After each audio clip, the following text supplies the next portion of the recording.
Hi, my name is Kaylee Burt, and this is my Physics 2 Lab Report 2 Lines of Charge. The purpose of this lab was the same as our first lab.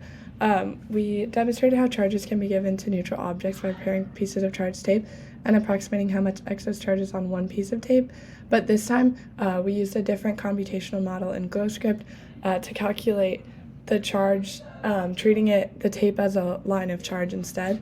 So the charge on tape B distributed along its length, Q, is calculated to be about 2.87 times 10 to the negative 8 coulombs.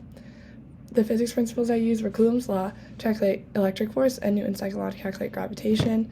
The electric force shown here, and then the gravitation is mass times the gravity constant.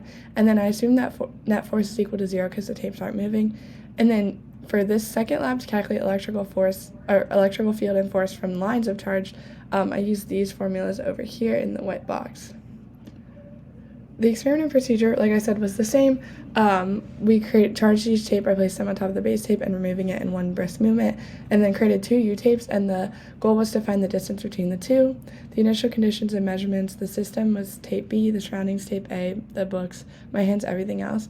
And then the length of the tape is given, the mass of the tape, and then D was the distance that I found between the tapes in my observation. The calculations, I calculated the force of gravity using the equation, Newton's law, and then using the principle that F net is equal to 0, I calculated the magnitude of the electrical force, which is the same. And then the point charge on tape B was when we treated the tape as a point charge in lab 1, and that's the charge that I got. And then in this lab, treated as a line of charge Q, represented by 10 point charges dQ, and I got 2.87 times 10 to the negative 8 coulombs, like I mentioned. And then I used GlowScript to calculate this, the field and the force for each dQ, and then I found Q by approximating it until the values of Fe and Fg, the magnitudes of the electrical force and force of gravity, were equal. These are my lab 1 results. Like I said, this was the point charge that I calculated. This is kind of what the GlowScript looked like. And then this is my GlowScript code for lab 2. Here I established the constants, and then I edited the function to create a function for the electrical field.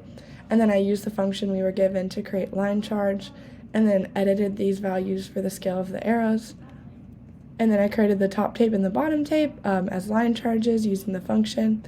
And then I iterated through dq in the top of the tape and then dq for the bottoms.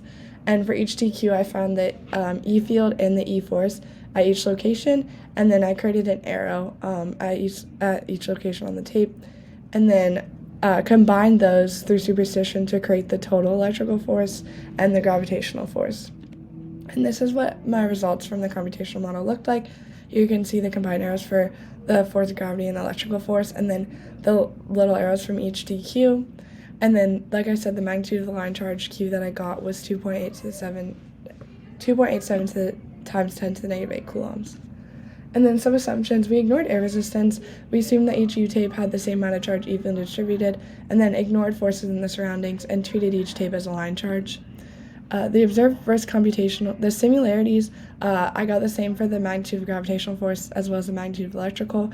And then the idea of calculating charge on the tape is the same. However, the difference is I calculated the line charge on the tape, while in the observed model I calculated it as a point charge.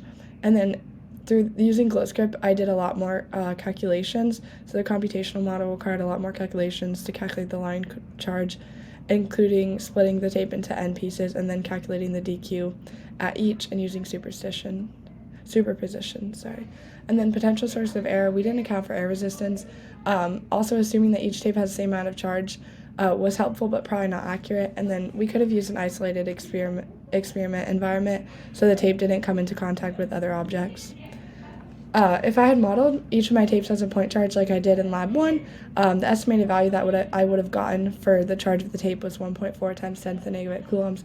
However, with the line charge model, I got this value instead. And then the values are different because they require different levels of precision and calculation. The point charge estimate has all the charge coming from a single point, while the line charge estimates the charge at places distributed over the line using integrals. It's more likely to be closer to the real value because the charge is distributed throughout the whole tape, and it makes less assumptions. Thank you.